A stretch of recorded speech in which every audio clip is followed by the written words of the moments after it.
Commander Zektar of the Galactic Survey Fleet pressed his three-fingered hand against the viewport of his ship, the Voidseeker. His violet eyes studied the planet below with growing confusion.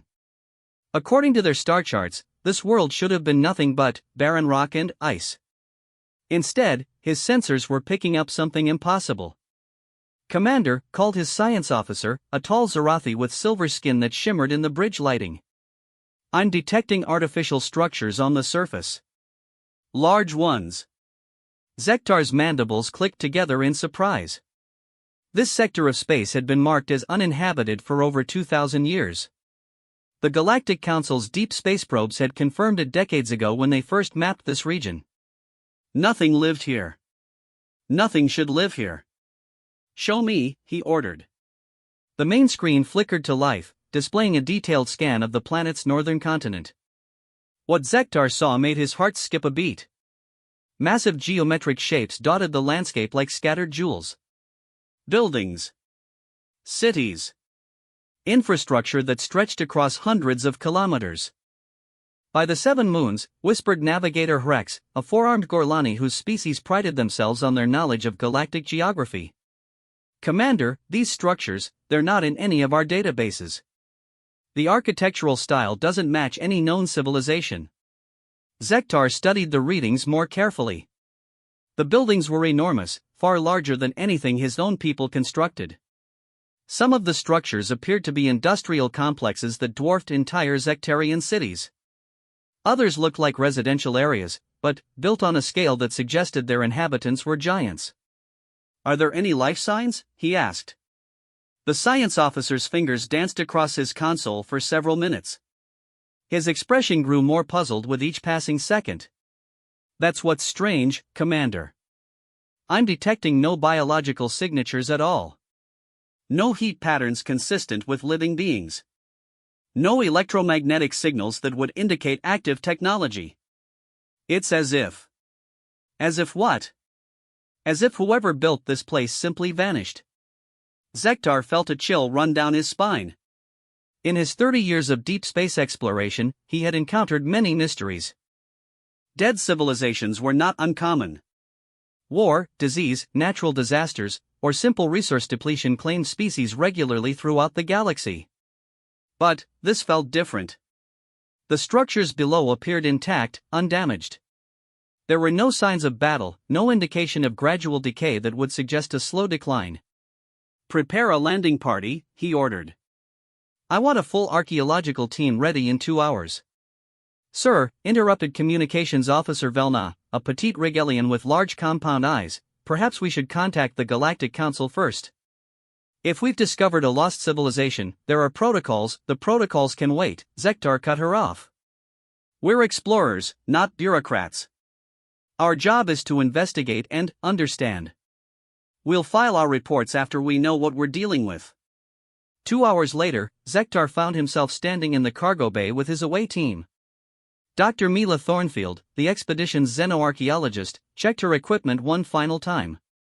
She was one of only 3 humans serving with the Galactic Survey Fleet, and her expertise in studying dead civilizations was legendary throughout known space. The atmospheric readings show the air is breathable for most of our species, she reported in her crisp accent. Oxygen levels are actually higher than galactic standard. Temperature is cold but manageable with our suits. Zektar nodded. Humans always impressed him with their adaptability. They were one of the newer species to join the galactic community, having only achieved faster-than-light travel 200 years ago. Yet they had quickly established themselves as excellent explorers and scientists. Their natural curiosity and willingness to take risks made them valuable additions to survey teams. What's your preliminary assessment, Doctor? He asked. Thornfield studied her scanner readings. Based on the architectural scans, I'd estimate this civilization was at roughly the same technological level as the hegemony during their classical period. Maybe slightly more advanced.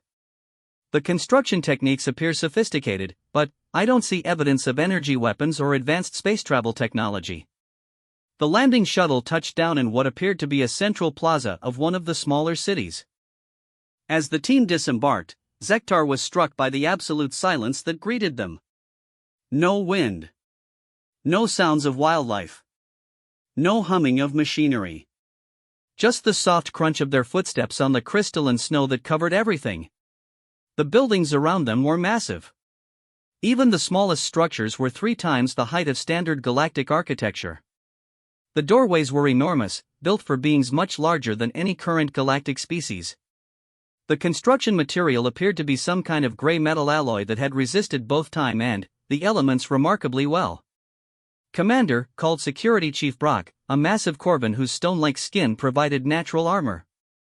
"You need to see this." Brock stood before what appeared to be a monument in the center of the plaza. It was a smooth, dark stone obelisk covered in symbols that none of them recognized. But at its base sat something that made Zektar's blood freeze. Skeletons. Dozens of them, arranged in neat rows as if the beings had simply laid down and died together. Dr. Thornfield approached the remains with scientific curiosity, her scanner humming as it analyzed the bones. "Fascinating," she murmured. "The bone structure suggests these beings were bipedal, like humans, but much larger. I'd estimate they stood between 3 and 4 meters tall. The bone density is remarkable, these creatures would have been incredibly strong." She paused, studying her readings more carefully. "Commander, there's something else. The bones show no signs of trauma, no evidence of disease or violence. It's as if they simply stopped living." "All at once?" asked Navigator Hrex. "It appears so. Carbon dating will give us more precise information, but preliminary scans suggest they all died at approximately the same time." Zektar felt his unease growing. He had seen the aftermath of wars, plagues, and natural disasters. This was different. There was something almost ritualistic about the way the skeletons were arranged, as if these beings had chosen to die together in this place. "Spread out and investigate," he ordered. "But stay in contact. I want to know the moment anyone finds anything significant." The team split up, each member taking a different section of the plaza and the surrounding buildings. Zektar followed Dr. Thornfield toward what appeared to be the largest structure, a massive building with intricate geometric patterns carved into its walls. Inside, their flashlights revealed a vast hall with a ceiling that disappeared into darkness above them. The walls were covered with more of the strange symbols, but these were different from the ones on the monument outside. These appeared to be more complex, almost like mathematical equations or star charts. "Doctor," Zektar said, "have you ever seen anything like this before?" Thornfield shook her head slowly. "Never. The architectural style doesn't match any known galactic civilization. The scale suggests beings of enormous size, but we have no record of any species matching these physical characteristics." She moved to one of the walls and ran her scanner along the symbols. "These markings, they're not decorative. They're functional. This appears to be some kind of information storage system. Like a library, but carved directly into the structure itself." "Can you read any of it?" "Not yet, but there are patterns here. Mathematical relationships that might be universal. Give me some time, and I might be able to crack the basic structure." Their communicators crackled to life. "Commander," came Security Chief Brock's deep voice, "I've found something in the eastern building. You need to see this immediately." Zektar and Thornfield made their way across the plaza to where Brock waited. The Corvan's expression was more troubled than usual, which was saying something given his species' naturally stern demeanor. "What is it?" Zektar asked. Brock led them into a smaller building filled with what appeared to be workshop areas. Tables and benches lined the walls, covered with tools and partially completed projects. But what had caught Brock's attention was a series of metal tablets scattered across one of the work surfaces. Dr. Thornfield picked up one of the tablets and gasped. "Commander, these aren't random markings. This is a written language, and it's incredibly sophisticated. Look at the complexity of the grammar structures I can identify just from the visual patterns. What do you think they say?" "I can't be sure yet, but..." She paused, studying the tablets more carefully. "Some of these symbols repeat frequently. If I had to guess, I'd say these might be historical records or technical manuals." Their exploration continued for several more hours. Each building revealed new mysteries. They found workshops filled with tools designed for beings of enormous strength. They discovered living areas with furniture built on a massive scale. Most disturbing of all, they found more groups of skeletons, always arranged in the same orderly fashion, always showing no signs of violence or struggle. As the team regrouped back at the shuttle, Zektar felt more confused than when they had arrived. "What's your assessment, Doctor?" he asked Thornfield. "This was clearly an advanced civilization," she replied. "The construction techniques, the organizational systems, the apparent literacy rate, all indicators of a highly developed society. But I can't explain what happened to them. How long ago did they die? Preliminary dating suggests approximately 2,000 years ago. Right around the time this sector was first mapped by the Galactic Council." Zektar's mandibles clicked thoughtfully. 2,000 years ago was when the Great Galactic Expansion had begun. It was when most of the current member species had first developed faster than light travel and started exploring beyond their home systems. If this civilization had been active at that time, how had they been missed? "Commander," interrupted Navigator Hrex, "I've been analyzing the planet's position relative to known space lanes. This world sits directly along what would have been a major trade route during the expansion period. Any civilization living here should have made contact with galactic society. Unless they chose not to," suggested Dr. Thornfield quietly. "What do you mean?" "I mean, maybe they knew we were coming. Maybe they saw our ships, our expansion, our colonization efforts, and decided they wanted no part of it." Zektar felt a chill that had nothing to do with the cold air. "You think they killed themselves rather than make contact?" "I think they made a choice. Look at the evidence. No signs of war. No signs of disease. No signs of accident or natural disaster. They arranged themselves in specific locations and simply died. That suggests ritual. That suggests deliberation." The implications of her words hung heavy in the air. If Dr. Thornfield was right, then they had discovered not just a lost civilization, but one that had chosen extinction over contact with the expanding galactic community. As they prepared to return to orbit, Zektar took one last look at the silent city around them. Somewhere in these empty buildings lay the answers to who these beings had been and why they had made their final choice. But finding those answers would require more than a single day's exploration. "We're going to need a full archaeological expedition," he told his team as they boarded the shuttle. "This discovery is too important to leave unexplored." What none of them realized as they lifted off from the planet's surface was that they had only seen the smallest settlement of what had once been a vast civilization. Hidden beneath the ice and snow of other continents were cities that would dwarf anything they had imagined. And, in the deepest vaults of the largest city lay records that would change everything the galaxy thought it knew about the universe and their place in it. The beings who had lived here had not been primitive. They had not been backward. They had possessed knowledge that current galactic civilization could barely comprehend. And they had chosen to take their secrets with them into death rather than share them with the expanding races they had watched approaching their world. But death, as the galaxy would soon learn, had not claimed all their knowledge. Some things had been designed to survive, waiting for the right moment to reveal themselves to those who would find them. That moment was coming sooner than anyone could imagine. #The Awakening Vaults. 3 weeks had passed since Commander Zektar first reported the discovery to the Galactic Council. The response had been immediate and overwhelming. Within days, the largest archaeological expedition in galactic history was assembling around the mysterious planet that had been designated as Discovery Site Alpha 7. Dr. Mila Thornfield stood in the command center of the massive research vessel Cosmic Truth, watching as dozens of smaller ships shuttled personnel and equipment to the planet's surface. Scientists from every major galactic species had volunteered for the expedition. This was the discovery of a lifetime, a completely unknown advanced civilization that had somehow remained hidden for 2 millennia. Dr. Thornfield, called Professor Zendra, the Altarian lead linguist whose crystalline mind was perfectly suited for decoding alien languages. "We've made significant progress with the symbol translation. You need to see this." Thornfield followed the tall, blue-skinned professor to the linguistics station where a dozen experts from various species worked around holographic displays showing thousands of symbols and text fragments. We've managed to decode roughly 40% of their basic written language, Zendra explained, her voice creating harmonious tones that translated automatically through the universal communicators. The structure is remarkably sophisticated, more complex than standard galactic, possibly more advanced than any current language system. What have you learned about them? Zendra gestured to a large display showing translated text fragments.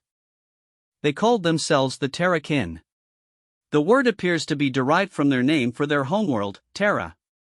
Their civilization was far more advanced than our initial estimates suggested. Look at this passage. The display showed a translation that made Thornfield's eyes widen. In the year of the third convergence, our deep space monitors detected the approaching vessels of the younger races. The Council of Worlds convened to debate our response. Some argued for contact and integration. Others counseled isolation until these species matured. But the seers spoke of darker visions, of conquest disguised as cooperation, of freedom lost in the name of unity. Asterisk, the younger races, Thornfield murmured. They're referring to us. To all the current galactic species. It gets more interesting, Zendra continued, switching to another translation. This appears to be from their historical archives. Asterisk, the Terrakin Confederation spans 12 worlds and 47 colonies. Our knowledge of the deep cosmos exceeds that of any previous civilization in this galaxy. We have mastered the fundamental forces, unlocked the secrets of spacetime manipulation, and achieved perfect harmony between technology and nature. Asterisk, Thornfield felt a chill run down her spine. 12 worlds. 47 colonies. The current galactic community, with all its member species combined, controlled barely 200 worlds across a much larger area of space. These Terrakin had apparently built a more concentrated but equally impressive civilization. Professor, there's something else, interrupted Dr. Crix, a Valdarian archaeologist whose insectoid species had the best mathematical minds in known space. The deep ground scans have revealed something extraordinary. This isn't just one settlement. There are massive underground complexes beneath the cities. Some of them extend down for kilometers. Underground facilities? More than that. They appear to be entire underground cities. Storage facilities. And something else that we can't quite identify, massive chambers filled with some kind of crystalline structures. Thornfield's communicator buzzed with an urgent message from the surface. Dr. Thornfield, this is Team 7. We've found an entrance to the underground levels. You need to get down here immediately. 2 hours later, Thornfield stood with a team of scientists at the edge of what could only be described as an engineering marvel. The Terrakin had carved a massive tunnel system into the bedrock beneath their surface city. The tunnels were perfectly circular, 3 meters in diameter, and lined with the same gray metal alloy used in the surface buildings. But what captured everyone's attention was the door at the end of the main tunnel. It was a perfect circle of black metal covered with symbols that seemed to shimmer and move in their flashlight beams. And, despite being sealed for 2,000 years, it was completely pristine. Have we tried to open it? Thornfield asked. Security Chief Brock shook his massive head. We've scanned it thoroughly. No obvious locking mechanisms. No keypads or entry systems we can identify. It's as if it's waiting for something specific. Dr. Thornfield approached the door and studied the symbols more carefully. They were different from the ones they had found on the surface, more intricate, more complex. As she watched, she could have sworn the symbols were actually moving, shifting into new configurations. Professor Zendra, can you read any of this? The Altarian linguist extended her crystalline sensory apparatus toward the door. It's strange. The symbols are familiar, but they're arranged in patterns I haven't seen before. Almost like a combination lock, but using linguistic concepts instead of numbers. What do the symbols say? I can make out fragments. Something about guardians of knowledge and inheritors of wisdom. And this symbol here. She paused, her crystalline features flickering with confusion. This symbol appears to be the Terrakin word for human. The entire team fell silent. That's impossible, Thornfield whispered. Humans weren't part of galactic civilization 2,000 years ago. We barely had spaceflight. Unless, Zendra said slowly, they knew we were coming. Before anyone could respond, the door began to move. The symbols flared with soft light, and the entire circular barrier rotated silently into the wall, revealing a corridor beyond that was bathed in gentle blue illumination. The door just opened. Brock stated the obvious, his hand moving instinctively to his weapon. It was waiting for us, Thornfield realized. Specifically waiting for humans. That's why it opened when I approached. The team moved cautiously into the corridor beyond. The lighting system activated automatically as they walked, revealing walls covered with murals that took their breath away. The artwork depicted the history of the Terrakin civilization in stunning detail. They saw images of the first Terrakin cities rising from primitive settlements. They watched the progression from simple agriculture to advanced industry. They observed the development of spaceflight and the colonization of other worlds. And, finally, they saw something that changed everything they thought they knew about galactic history. The murals showed Earth. Specifically, they showed ancient Earth, with primitive human settlements and early civilizations. But, the humans in these pictures were not alone. Towering over them, helping them, teaching them, were figures that could only be Terrakin. "This is impossible," breathed Dr. Crix. These murals suggest that Terrakin had contact with humanity thousands of years ago. Before humans developed space travel. Before humans even developed advanced metallurgy. Thornfield studied the images more carefully. The murals showed Terrakin teachers working with early human scientists. They depicted advanced technologies being shared, knowledge being passed down. Most remarkably, they showed human children being educated alongside young Terrakin in what appeared to be advanced schools. "They were our teachers," she whispered. "Thousands of years ago, they came to Earth and helped accelerate human development." The corridor opened into a vast chamber that left the entire team speechless. The room was enormous, easily 100 meters across and 50 meters high. The walls were lined with crystalline structures that hummed with barely audible energy. And, in the center of the room stood a massive holographic display that activated as they entered. The hologram showed a three-dimensional map of the galaxy, but not as any of them had ever seen it before. This map showed the locations of civilizations that existed 2,000 years ago, including many that were completely unknown to current galactic society. The Terrakin Confederation was clearly marked, showing their 12 core worlds connected by what appeared to be incredibly advanced transportation networks. But, what captured everyone's attention was Earth, shown not as a primitive world on the galaxy's edge, but as a carefully monitored and protected developing civilization under direct Terrakin oversight. "By the 7 moons," whispered Navigator Hrex. Earth was a Terrakin protectorate. The holographic display shifted, showing new information.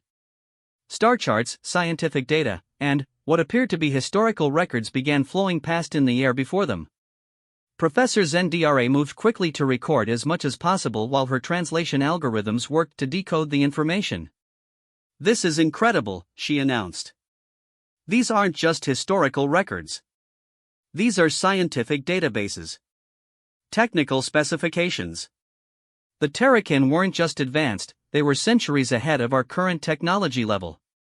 One of the displays caught Dr. Thornfield's particular attention. It showed what appeared to be a timeline of human development, with specific markers indicating when various technologies had been introduced to humanity by Terrakin teachers.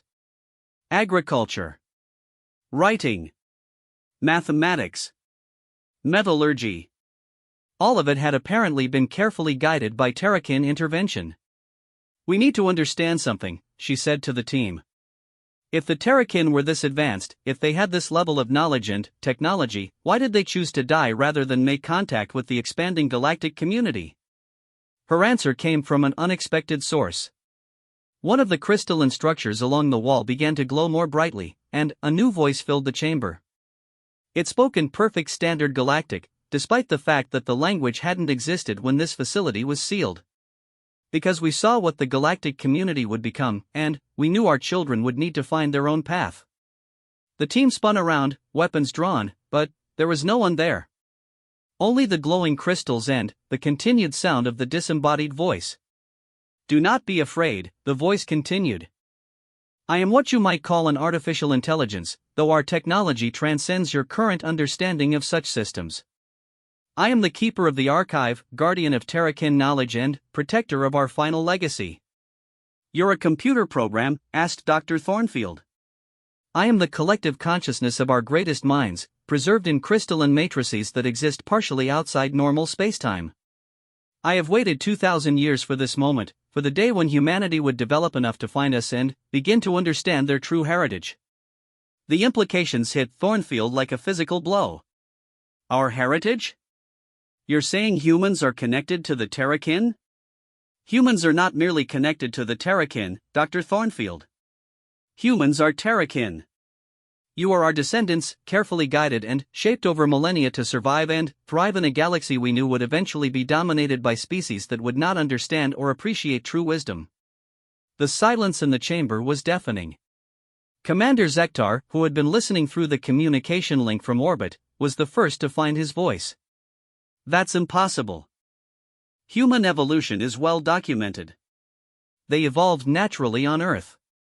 Evolution guided by careful genetic manipulation over thousands of generations, the Keeper replied. What you call natural human development was actually the culmination of a vast terraforming project that spanned millennia. We took our own genetic template, adapted it for Earth's conditions, and carefully nurtured it until humanity could stand on its own. Dr. Thornfield felt the world spinning around her. Why? Why go to such lengths? Because we foresaw the future. Our deepest explorations of spacetime revealed the probable timeline of galactic development. We saw the rise of the species that now call themselves the galactic community. We saw their expansionist policies, their homogenization of cultures, their gradual suppression of truly innovative thinking in favor of bureaucratic stability. New displays materialized in the hologram, showing detailed predictions of galactic development that matched actual history with disturbing accuracy. We saw a future where knowledge became regulated, where scientific advancement was controlled by committee, where the greatest discoveries were suppressed to maintain political stability. We saw a galaxy where true progress would be sacrificed for the comfort of the status quo. So you chose to die instead of joining us? Asked Professor Zendra. We chose to preserve true knowledge for our children. The Terrakin you see here made the ultimate sacrifice. They gave up their lives to power the preservation systems that would keep this archive intact until humanity was ready to inherit it. They died so that their consciousness could be preserved in the crystals, so that their knowledge would survive until it was needed. The magnitude of what they had discovered was overwhelming. This wasn't just an archaeological find. This was the revelation that humanity's entire existence had been planned and guided by an advanced alien civilization that had sacrificed itself to preserve knowledge for future generations. What kind of knowledge? Thornfield asked, though she was almost afraid to hear the answer. The knowledge to transcend the limitations that currently bind galactic civilization. Technologies that could revolutionize space travel, energy production, and material science. Scientific theories that could unlock the fundamental nature of reality itself. And, most importantly, the wisdom to use such knowledge responsibly. The Keeper paused, and, when it spoke again, its tone carried a weight of cosmic significance. But, this knowledge comes with a choice, Dr. Thornfield.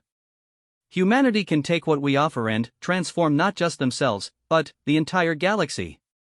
Or they can choose to remain as they are, comfortable in their current limitations. The choice, as it was always meant to be, is entirely yours. As the full implications of the discovery began to sink in, none of the expedition members could have imagined that their choice would have consequences that reached far beyond their own galaxy, and that the knowledge preserved in these crystals would prove to be humanity's key to surviving challenges that even the advanced Terrakin had never anticipated. #The choice of worlds Dr. Mila Thornfield stood in the Galactic Council chambers on Centauri Prime, watching as representatives from dozens of worlds argued about the greatest discovery in galactic history. 3 months had passed since the revelation in the Terrakin archives, and the political upheaval had been immediate and intense. The knowledge that humans were the descendants of an advanced alien civilization had shaken the foundations of galactic society. More disturbing to many council members was the revelation that this civilization had possessed technologies far beyond current galactic capabilities and had chosen death rather than integration with the expanding galactic community. This claim is preposterous, declared Council Prime Vexthar, the ancient Zephyrian whose species had been among the founders of the galactic community. One species cannot simply be declared the inheritors of advanced alien knowledge. It disrupts the balance of power that has maintained peace for centuries. The evidence is overwhelming, replied Ambassador Sarah Chen, Earth's senior representative to the Council. The genetic analysis confirms our Terrakin heritage. The technological demonstrations have proven the validity of their preserved knowledge. We didn't ask for this responsibility, but we cannot ignore what we've discovered. What had made the situation even more complex was the fact that accessing the Terrakin archives required human presence. The crystalline preservation systems would only respond to human DNA signatures, making it impossible for other species to independently verify or access the advanced technologies. This had led to accusations of human trickery and conspiracy, despite the fact that humans had been as shocked by the revelations as anyone else. Dr. Thornfield touched the small crystalline device attached to her wrist, a Terrakin knowledge interface that allowed her direct access to the preserved archives. The technology was so advanced that current galactic science could barely understand its basic operating principles. With it, she could access scientific knowledge that spanned thousands of years of Terrakin research and development. But the knowledge came with warnings that had grown more urgent as humanity began to understand what they had inherited. Dr. Thornfield, the Keeper's voice spoke directly into her mind through the interface. The Council approaches a decision point that the Terrakin foresaw. The choice humanity makes in the next few days will determine not just your species' future, but the survival of all galactic civilization. What do you mean? She sub-vocalized back. Show them the deep archive. Show them what we learned about the true nature of galactic expansion and why we chose to preserve this knowledge for our children. Thornfield activated the portable holographic projector that had been constructed using Terrakin designs. The device was small enough to fit in her hand, yet it generated three-dimensional displays with resolution and clarity that exceeded the Council's massive permanent installations. Honored Council members, she announced, her voice cutting through the ongoing debate. Before you make any final decisions about the Terrakin legacy, there is something you need to see. Something the archives revealed that explains why the Terrakin made their ultimate sacrifice. The chamber fell silent as the hologram activated, showing a three-dimensional map of their galaxy. But this wasn't the familiar star chart they all knew. This map showed galactic civilization as it existed 2,000 years in the future, or rather, as it would exist if current trends continued. What they saw horrified them. The galaxy was divided into rigid zones controlled by massive bureaucratic institutions. Scientific research was completely centralized and controlled. Individual species had lost their cultural distinctiveness, homogenized into a single, sterile galactic culture. Most shocking of all, the map showed vast areas of space marked as restricted zones where no development was allowed. This is the future the Terrakin calculated based on current galactic expansion patterns, Thornfield explained. A future where the quest for stability and unity leads to complete stagnation. Where the fear of conflict results in the suppression of all innovation and growth. Impossible, snapped Council member Brickstar of the Corvan Empire. Our society promotes progress and development. Does it? Thornfield asked, as the hologram shifted to show current galactic policies. When was the last time a truly revolutionary technology was approved for development? When was the last time a species was allowed to pursue a path of advancement that didn't fit established galactic norms? The uncomfortable silence that followed answered her question. The Terrakin saw this coming, she continued. They realized that the galactic community would become so focused on preventing conflict and maintaining balance that it would eventually stop growing entirely. They foresaw a future where the galaxy would become a museum of dead civilizations, preserved but no longer truly alive. Commander Zektar, who had been granted special permission to address the Council, stepped forward. What the archives show us is even more concerning than political stagnation. Dr. Thornfield, show them the external threat analysis. The hologram changed again, this time showing areas of space far beyond the current borders of galactic civilization. What they saw made several Council members gasp audibly. Massive structures that dwarfed entire star systems. Technologies that operated on scales that current galactic science couldn't even comprehend. and moving through space between distant galaxies, something that could only be described as a cosmic force of destruction. The Terrakin's deep space observations revealed that our galaxy is not alone in the universe, Thornfield explained. There are others out there. Civilizations so advanced that our entire galactic community would be like bacteria to them. And some of them are not friendly. This is fantasy, declared Council Prime Vexthar. No civilization could be that advanced. The same way we're more advanced than bacteria, replied Dr. Thornfield quietly. The Terrakin calculated that these cosmic-level civilizations become aware of developing galactic communities when they reach a certain level of technology and expansion. We're approaching that threshold. The Keeper's voice whispered in her mind, show them the timeline. The hologram displayed a complex timeline showing galactic development patterns and external observation events. The data was terrifying in its implications. According to Terrakin calculations, galactic civilization had perhaps 500 years before it would become visible to these cosmic entities. The Terrakin faced the same threat, Thornfield continued. They realized that their civilization had reached the point where continued expansion would draw unwanted attention. But they also realized that the only way to survive such attention was to develop technologies and capabilities that current galactic thinking couldn't even imagine. What kind of technologies? Asked Ambassador Tklar of the Rigelian Federation. Thornfield activated another display, showing just the basic outlines of Terrakin advanced sciences. Manipulation of fundamental forces. Technologies that could alter the fabric of spacetime itself. Methods of existing partially outside normal dimensional space. And, most remarkably, techniques for preserving consciousness and knowledge in ways that transcended physical destruction. The knowledge exists, she said. The Terrakin preserved everything necessary to develop these capabilities. But, accessing and implementing this knowledge requires a level of scientific freedom and experimental risk that current galactic society would never permit.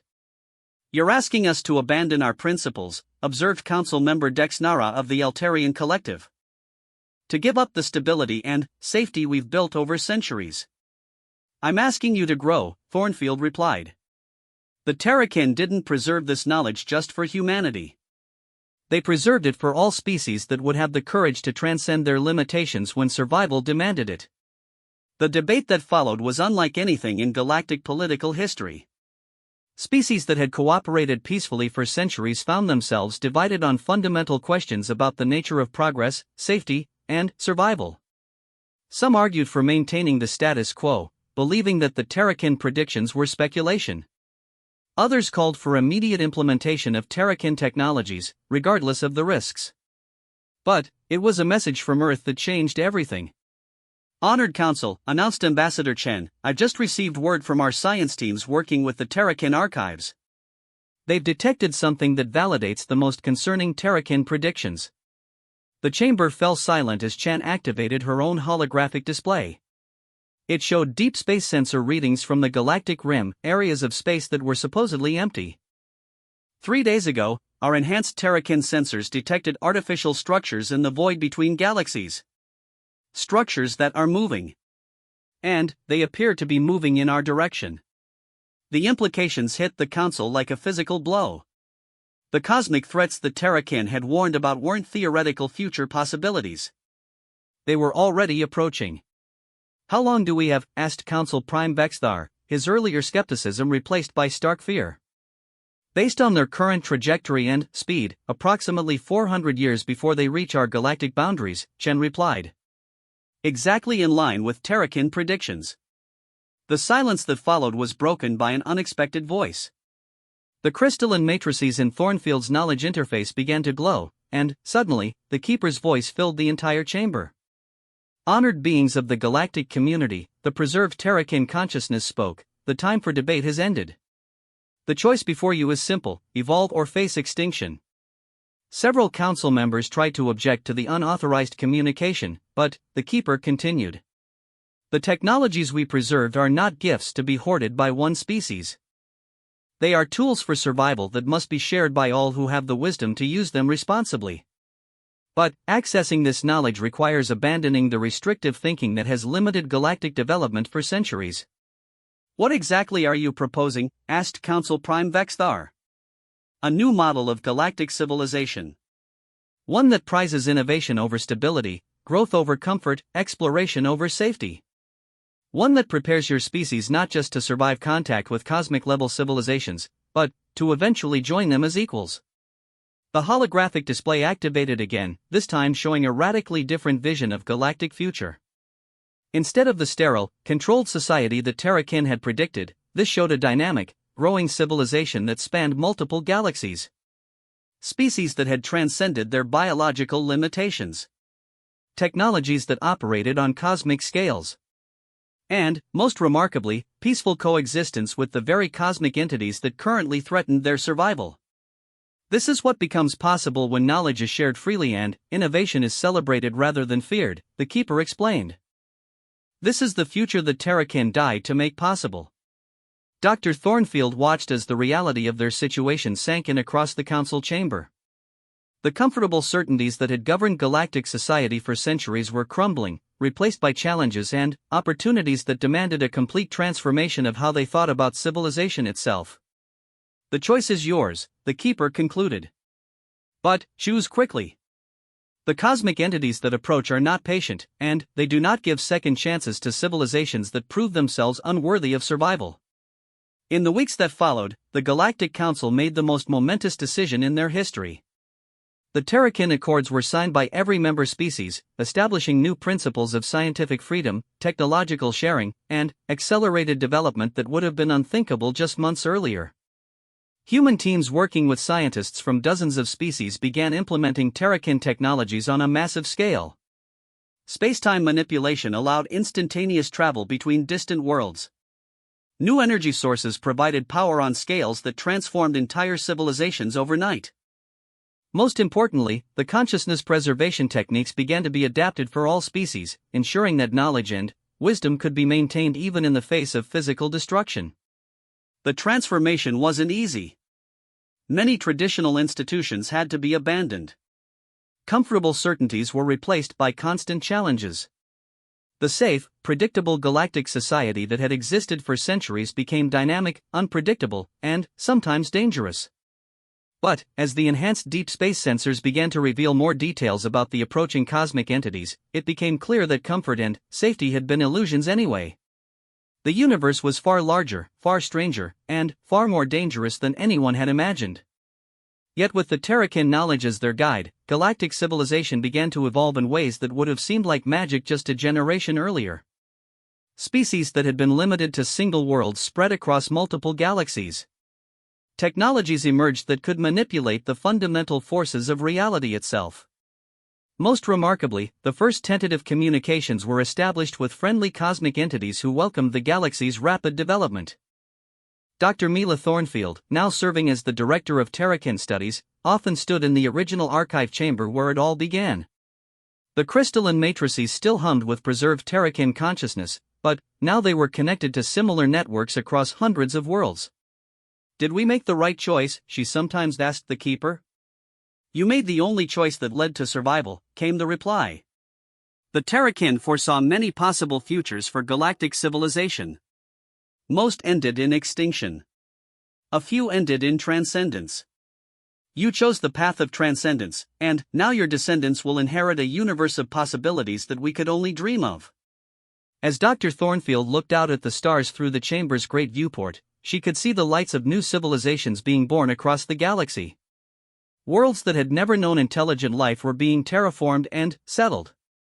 Technologies that seemed impossible a generation ago were becoming routine tools of exploration and development.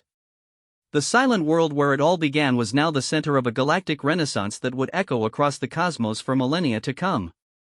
And, somewhere in the growing network of crystalline consciousness matrices, the preserved minds of the Terrakin watched their children take their first steps toward a destiny that would surpass even their greatest hopes.